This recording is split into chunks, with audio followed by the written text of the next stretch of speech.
बोलो श्री प्राणनाथ प्यारे की जय। प्रेम प्रणाम सुंदर साथ जी। मीठा सुख मेहर सागर में જ્યાં ધનીની મહેર છે ત્યાં ધનીની મીઠી મીઠી મહેર થતી જ હોય છે। અને ધનીની મહેર ક્યાં છે તો જે બ્રહ્માત્માઓ ધનીના ચરણો તળે બેસી અને આ ખેલ જોઈ રહી છે તેઓના ઉપર ધનીની પૂર્ણ મહેર છે। ખેલ એટલે કે આ સૃષ્ટિની ઉત્પત્તિ તેમજ તેની અંદર આવેલા જીવોનું ખૂબ જ ઉત્તમ જીવમાં પરિણિત થવું અને તે ઉત્તમ જીવની અંદર પરિણિત થઈ અને બ્રહ્મ સૃષ્ટિની સુરતા પ્રવેશ કરી અને ખેલ જોવો, આ બધું જ ધનીના મહેરથી થયું। ધનીના મહેરથી સારો ખેલ જોયો, ખેલની રચના જોઈ, ધનીનો પ્રેમ જોયો અને ધનીના પ્રેમના મારફતથી ઇલમ જ્ઞાન દ્વારા, તારતમ જ્ઞાનના દ્વારા પરમધામની અંદરની લીલા, પરમધામના સ્વરૂપ, પરમધામના એક યાવત પદાર્થનું વર્ણન કરવું, તો આ બધું જ ધનીની મહેરના લીધે શક્ય બન્યું। એટલે જ ધનીની મહેર તો પૂર્ણ છે અને સાગરના સમાન છે। એટલા માટે જ મહેર સાગર આપણે પાઠ કરીએ છીએ, ધ્યાન કરીએ છીએ, કારણ કે સાગરની અંદર અનંત લહેરો મળતી હોય છે। તો ધનીના આ મહેર સાગરની અંદર મહેરરૂપી અનંત લહેરો ઉમળ્યા કરે છે અને આ અનંત લહેરો મધ્યે એક મહેરનું રસપાન બ્રહ્મ સૃષ્ટિ આ સૃષ્ટિની અંદર અનંત સ્વરૂપમાં કર્યા કરે છે। તો એટલે ધની કહે છે મહેર ખેલ બનાવ્યા વાસ્તે મહેર મોમીના। ધનીની મહેરે આ ખેલરૂપી સંસારની રચના કરી, સ્વપ્નિક સંસારની, અને તે પણ ખૂબ જ આનંદપ્રદ, રસપ્રદ ખેલની રચના થઈ। વાસ્તે મહેર મોમીના, મોમિનોની ઉપર મહેર થાય તેના વાસ્તે જ આ ખેલરૂપી સંસાર સાગરની મહેરના દ્વારા રચના થઈ। મહેર મિલાવા હુઆ ઓર મહેર ફિરસ્તના, અને આ ખેલના લીધે બ્રહ્મ સૃષ્ટિ અહીંયા આગળ ખેલ જોવા માટે આવી, એટલા જ માટે મૂલ મિલાવાની બેઠક પણ થઈ અને આ મહેરના લીધે જ ઈશ્વરી સૃષ્ટિ પણ બ્રહ્મ સૃષ્ટિની માટે અહીંયા આગળ અવતરિત થઈ અને તેઓનું પણ અસ્તિત્વ થયું। મહેર રસૂલ હોય આયા, મહેર હક લીએ ફરમાના। આ સંસાર સાગરની અંદર ધનીની મહેરે સૌથી પહેલાં ક્યાં કાર્ય કર્યું તો વ્રજ અને રાસની અંદર તો આપણે દિવ્ય લીલાથી ધનીની મહેરની સાથે પરિચિત થયા, ધનીના પ્રેમને જોયું, કૃષ્ણ લીલાની અંદર ઓતપ્રોત થયા। ફરી પાછા અહીંયા આગળ ખેલ જોવાનો બાકી હતો, અધૂરી ઈચ્છાના લીધે સંસાર સાગરની અંદર આવ્યા અને તેની અંદર સર્વપ્રથમ મહેર રસૂલ હોય આયા, રસૂલ બની અને ધનીની મહેર અહીંયા આવી, કારણ કે રસૂલ મોહમ્મદ સાહેબ અહીંયા આવી અને કુરાન રૂપી સાક્ષી રાખી, મહેર હક લીએ ફુરમાના, પરમધામનો સંદેશ અહીંયા આગળ મોકલ્યો અને તે પણ કુરાન રૂપી સંદેશના માધ્યમથી સારી એક દૈવત પરમધામની કુરાનની અંદર રાખી દીધી। કુંજી લ્યાએ મહેર કી કરી મહેર હક પહેચાના। આ જે હકીકતનું જ્ઞાન કુરાનની અંદર છે તેને ખોલવા માટે તારતમ જ્ઞાન રૂપી કુંજી પણ ધનીએ આપણી સમક્ષ મોકલી। તો સદગુરુ શ્રી દેવચંદ્રજીએ સારા વેદ, શાસ્ત્ર, ઉપનિષદ, પુરાણની ખોજ કરતાં તારતમ જ્ઞાન રૂપી નિશંક જ્ઞાન લઈને આવ્યા, જેને તારતમ જ્ઞાન રૂપી કુંજી કીધી, ચાબી કીધી, જેના દ્વારા સારી શંકા ઉપશંકા નિર્મૂળ થઈ જાય છે। કરી મહેર હક પહેચાના, અને આપણી પરાતમની પહેચાન થાય છે કે આપણે ક્યાં બેસી અને ખેલ જોઈ રહ્યા છે। દઈ મહેર કુંજી ઇમામ કો તીનો મોહમ્મદ સુરતમ। આ તારતમ જ્ઞાન રૂપી જે કુંજી છે તેને સદગુરુ શ્રી દેવચંદ્રજીએ મહામતી શ્રી પ્રાણનાજી ઇન્દ્રાવતી સખીના હાથમાં આપી, કારણ ઇન્દ્રાવતી હાથ જાગના।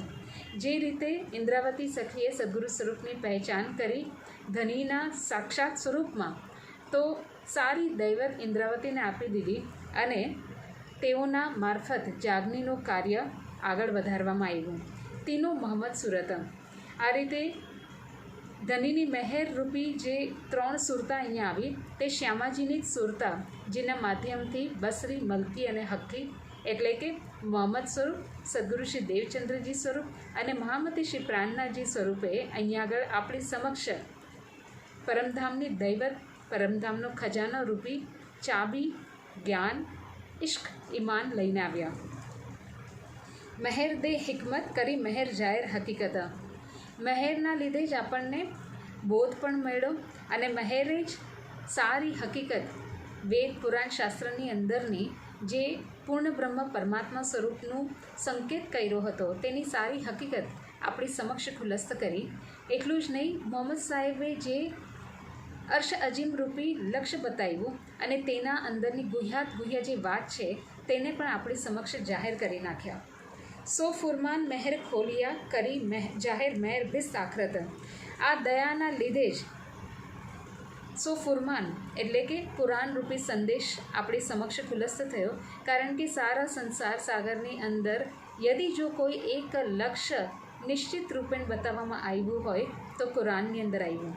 એટલું જ નહીં, કુરાનની અંદર રૂહ અલ્લાહ ઇમામ મહેંદીનું ફરી પાછું અવતરણની વાત થઈ, તેમજ ક્યામતના સંદેશની પણ વાત થઈ અને બ્રહ્મ સૃષ્ટિનું ફરી પાછું અહીંયા કલયુગની અંદર આવવું અને તે જાગૃત થવાની પણ નિશાની કુરાનની અંદર રાખવામાં આવી. તો સો ફુરમાન મહેર ખોલિયા, આવી જે વાતોની રહસ્ય રૂપી જે વાતો છે તેને સદગુરુ શ્રી દેવચંદ્રજી મહામતી શ્રી પ્રાણનાથજીએ તારતમ જ્ઞાનના દ્વારા ખોલી દીધી. કરી જાહેર મહેર ભિસ્ત આખરત, અને ભિસ્ત જીવોના માટે અહીં આગળ ખુલસ્ત કરી દીધી. જે ભિસ્ત કુરાનની અંદર પહેલાં જ ઇંકિત કરેલી હતી, તેમજ વેદશાસ્ત્રની અંદર પણ જીવોને મુક્તિ સ્થાનની વાત ચર્ચા થયેલી હતી, તેવી અખંડ મુક્તિનો વાત તારતમ જ્ઞાને આપણી સમક્ષ રાખી દીધી. મહેર સમજે મોમિના કરી મહેર જાહેર ખિલવત. આ સારી હકીકત કોણ સમજશે? તો તારતમ જ્ઞાનના દ્વારા મોમિન બ્રહ્માત્માઓ જ સમજશે. કારણ કે કરી મહેર જાહેર ખિલવત, કારણ કે તેઓ જ ખિલવત ખાનાની અંદર મૂલ મિલાવાની બેઠકની અંદર બેસી ધનીના ચરણો તલે બેસી અને ધનીના હુકમના દ્વારા આ ખેલ જોઈ રહ્યા છે. એ મહેર મોમિન પર એહી ખાસલ ખાસ ઉમત. આ જ મહેર એટલે મોમિનાના ઉપર થઈ અને તેઓને કુરાનની અંદર ખાસલ ખાસ ઉમત કહેવામાં આવ્યું, બ્રહ્મસૃષ્ટિ કહેવામાં આવ્યું, અતિમ ફકીર કહેવામાં આવ્યું, પરમહંસ કહેવામાં આવ્યું. તો આ મહેર તેઓના ઉપર જ થઈ કે ધનીની મહેરને સમજી શકે. દઈ મહેર બિસ્ત સબનકો સો મહેર મોમિનો બરકત. જ્યારે બ્રહ્મસૃષ્ટિ જાગૃત થાય છે ધનીના તારતમ જ્ઞાનના દ્વારા, તો તેઓ બ્રહ્મસૃષ્ટિના માધ્યમથી જ જે અન્ય જીવોને ઉત્પન્ન કરવામાં આવ્યા, ખેલની રચનાની અંદર 84 લાખ યોનિ ઉત્પન્ન કરવામાં આવી, કાર્યકારણ રૂપી જે દેવી દેવતાને ઉત્પન્ન કરવામાં આવ્યા, સારાઓને અખંડ ભિસ્ત બક્ષિશ કરવામાં આવી, પ્રદાન કરવામાં આવી. સો મહેર મોમિનો બરકત, આ મોમિનોની રહેમત બક્ષિશના રૂપમાં જીવોને મળી, એટલે કે તેઓની દયા જ અહીં આગળ પણ વરસી. મહેર ખેલ દેખ્યા મોમિનો મહેર આય તલે કદમ. આ રીતે બ્રહ્મસૃષ્ટિઓ ધનીના હુકમથી મહેરના દ્વારા ખેલની અંદર આવી, ખેલ જોઈ અને ફરી પાછા ધનીના કદમ તલે જાગૃત થઈ ગઈ, પરાતમની પોતાની પહેચાન થઈ. મહેરે ક્યામત કરકે મહેરે હસકે મિલે ખસમા.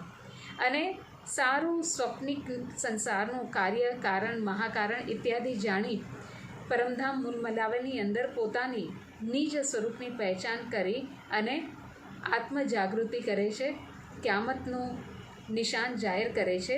મેરે હસકે મિલે ખસના, અને અંતિમની અંદર ધનીની સાથે હસી હસીને વાતો કરશે. તો આ રીતે પહેલાંથી લઈને અંત્ય સુધી સારી હકીકત ધનીના મહેરના લીધે જ આપણને પણ ખબર પડી, જાણકારી થઈ. મહેર કી બાતે તો કહું જો મહેર કો હોવે પાર. આ ધનીના મહેરરૂપી સાગરની વાતો હું ત્યારે કરું કે જ્યારે આ મહેરનો પાર હોય, કે જ્યારે તેનું એક નિશાન મને બરાબર રીતે મળી આવે તો હું એની વાત કરું. પરંતુ મહેરે હક ન્યામત સબ માપી, મહેરે કો નાહી સુમાર.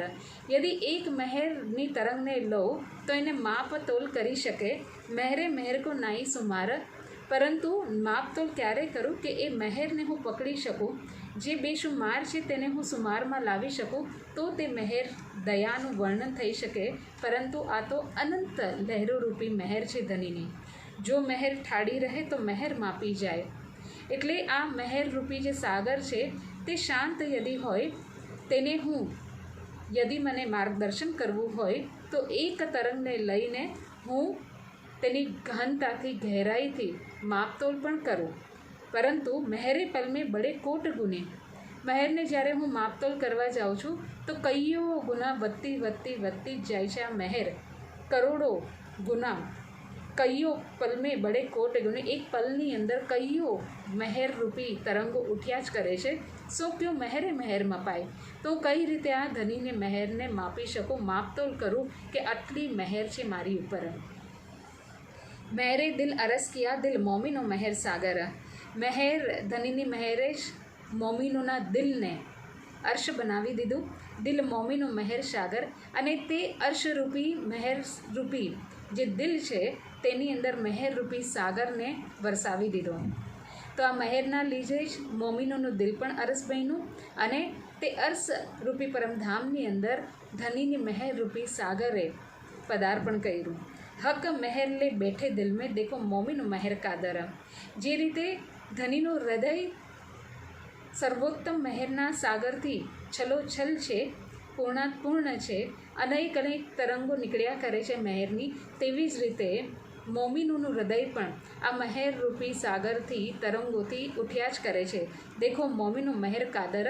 આવા મોમીનોની શક્તિને, બલને, તેઓના પરાક્રમ રૂપી મહેરને તમે જુઓ, દર્શન કરો. બાત બડી હૈ મહેર કી, હક્કે દિલ કા પ્યાર. શ્રી રાજ્યની આ જે મહેર છે તેની વાતો ખૂબ જ મોટી છે, ખૂબ જ ગહેરી છે, ખૂબ જ મહત્ત્વપૂર્ણ છે. હક્કે દિલ કા પ્યાર, કારણ કે તે શ્રી ધનીના હૃદયની અંદર આવેલા મહેર સાગરની અંદર આ મહેરરૂપી તરંગો ક્યારે ઉઠે છે કે જ્યારે તેની અંદર પ્રેમ ઉમળીને આવે છે. ધનીનો જ્યારે પ્રેમ ઉમળે છે ત્યારે એક એક મહેરની તરંગ બહાર નીકળ્યા જ કરે છે.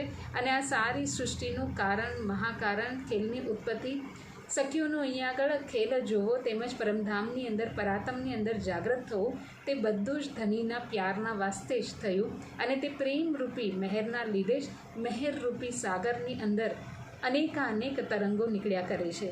સો જાને દિલ હક કા, યા મહેર જાને મહેર કો સુમાર. આ મહેરના લીધે જ ધનીના દિલની મહેરને સમજી શકીએ છીએ. યા મહેર જાને મહેર કો સુમાર, યા પછી એક મહેરને લઈને ધનીના મહેરના બેશુમાર મહેરનું વર્ણન આપણે કરી શકીએ છીએ, પરંતુ એ તો ક્યારે પણ વર્ણન થઈ શકતું નથી, કારણ કે તે શબ્દાતીત છે. કારણ કે અનંત લહેરો છે ધનીના દિલની અંદર, હૃદયધામની અંદર. તો કઈ રીતે પકડી અને હું તેનું માપતોલ કરું. જો એક વચન કહું મહેર કા, લે સમજ્યો સોય. યદિ એક મહેરના વચનને લઈને વર્ણન કરવા ચાહું, સમજવાની કોશિશ કરું, તો અપાર ઉમાર અપાર જુબાएं, તો મહેર કો હિસાબ ન હોય. અનંત મહેરરૂપી તરંગમાંથી એક યદિ કિરણને, મહેરરૂપી કિરણને લઈને હું વર્ણન કરવા ચાહું, માપતોલ કરવા ચાહું, તો અપાર ઉંમર અપાર જુબાएं, મારી કઈયો ઉંમર ગુજરી જશે અને કઈયો ઉંમરમાંથી કઈયો જુબાનના દ્વારા પણ ધનીની મહેરનું યદિ હું વર્ણન કરીશ ને, તો મહેર કો હિસાબ ન હોય, તો પણ ધનીની મહેરનો હિસાબ થઈ શકતો નથી. એટલી બેશુમાર ધનીની મહેર છે. નિપટ સાગર બડા આઠમાં, એ મહેર કો નિકે જાન. નિપટ એટલે નિશ્ચિત રૂપથી ધનીનો આ આઠમો સાગર, 7 સાગરનું પહેલાં તો વર્ણન થયું જ, અને આ આઠમો સાગર જે મહેરનો સાગર છે એ મહેર કો નિકે જાન બરાબરથી આપણે સમજી લઈએ કે ધનીની કૃપા કઈ રીતે વરસી રહી છે. યત્ર તત્ર સર્વત્ર સારા જીવ, ચેતન, આત્મા, પરાત્મા, પરમાત્માના સાનિધ્યની અંદર સૌ કોઈ આ મહેરનો આનંદ લઈ રહ્યા છે. જો મહેર હોય તુજ પર, તો મહેર કી હોય પહેચાન. યદિ તારા ઉપર મહેર થશે તો તું મહેરની પહેચાનને કરી શકશે, અને એ પણ ધનીની મહેરના જ હાથમાં છે. 7 સાગર વર્ણન કિએ, સાગર 8માં બિના હિસાબ. 7 સાગરોનું તો પહેલાં વર્ણન કર્યું જે ધનીના હૃદયની અંદર છે, જેમ કે ધનીના નૂરનો સાગર, એક દિલીનો સાગર, શ્રી રાજ શ્યામાજીના શૃંગારનો સાગર, ઇશ્ક એટલે કે પ્રેમનો સાગર, તેમજ બેશક ઇલમ જ્ઞાનનો સાગર, સન્મનનો સાગર. હવે આ મહેરરૂપી સાગરનું વર્ણન કરીએ છીએ જે બિના હિસાબ, તેનો હિસાબ આવી શકતો જ નથી. એ મહેર કો પાર ન આવહી, જો કઈ કોટ કરું કિતાબ. કઈયો કરોડો હું કિતાબ પણ લખી દઉં ધનીના મહેરના ઉપર, તો પણ કહો તો ઓછું જ પડે છે, તેનું વર્ણન થઈ શકતું જ નથી. તે ગ્રંથોનું ઢગલાના ઢગલા થઈ જાય છે, પરંતુ ધનીની મહેર તો બેશુમાર રહે છે. એ મહેર મોમિન જાનહી જિન ઉપર હૈ મહેર. આ મહેરનું માપતોલ, વર્ણન, તેની ગહેરાઈને, તેના જે એક વસ્તુનું વર્ણન તે બ્રહ્માત્મા મોમિન આત્મા જ કરી શકે છે, જેના ઉપર ધનીની મહેર છે. તાકો હક્કી મહેર બિના ઓર દેખે સબ જહેરા. તેના માટે ધનીની મહેર જ યત્ર તત્ર સર્વત્ર છે. મહેરના વગર તેને એક ક્ષણ એક હર ચીજ પણ ઝહેરના સમાન લાગે છે. યત્ર તત્ર સર્વત્ર ધનીની મહેર ત્રિકાળ સદૈવ ભૂત ભવિષ્ય વર્તમાન આ જીવનકાળની અંદર ધનીની મહેરને જોયા કરે છે. મહામત કહે એ મોમીનો એ મહેર બડા સાગર. મહામતી શ્રી પ્રાણનાજી કહે છે આ ધનીનો મહેરનો સાગર ખૂબ જ વિશાળ છે. સો મહેર હક કદમો તલે પીઓ અમીરસ હક નજરા. શ્રી જુગલ સ્વરૂપના શરણમાં રહીને પીઓ અમીરસ હક નજર. ધનીની દયાને, તેમની મહત્તાનો, તેમની ગુણવત્તાનો, તેમના પ્રેમનો, પ્રેમરૂપી દ્રષ્ટિરૂપી દયાનો તમે તમારી આંતરિક દ્રષ્ટિ દ્વારા નિહાળો, તેને માણો, આનંદ લો અને પોતાનું જીવન કલ્યાણકારી કરો. કારણ કે જીવનની અંદર તો સૌ કોઈ સુખ જ ચાહે છે, પરંતુ આ સુખ દુઃખ અને પરિભાષાની ઉપરથી પણ જઈએ તો ધનીની આનંદ છે, પરમધામનો આનંદ છે, પરમધામનો પ્રેમ છે, પરમધામની લજ્જત છે, જુગલ સ્વરૂપના શૃંગારના દર્શન છે, તે સર્વોત્તમ છે. તો તેની અંદર જ આપણે આપણું જીવનને ઓતપ્રોત રાખીએ અને જીવનને કલ્યાણકારી બનાવીએ એવી જ મારી શુભકામના. પ્રેમ પ્રણામ.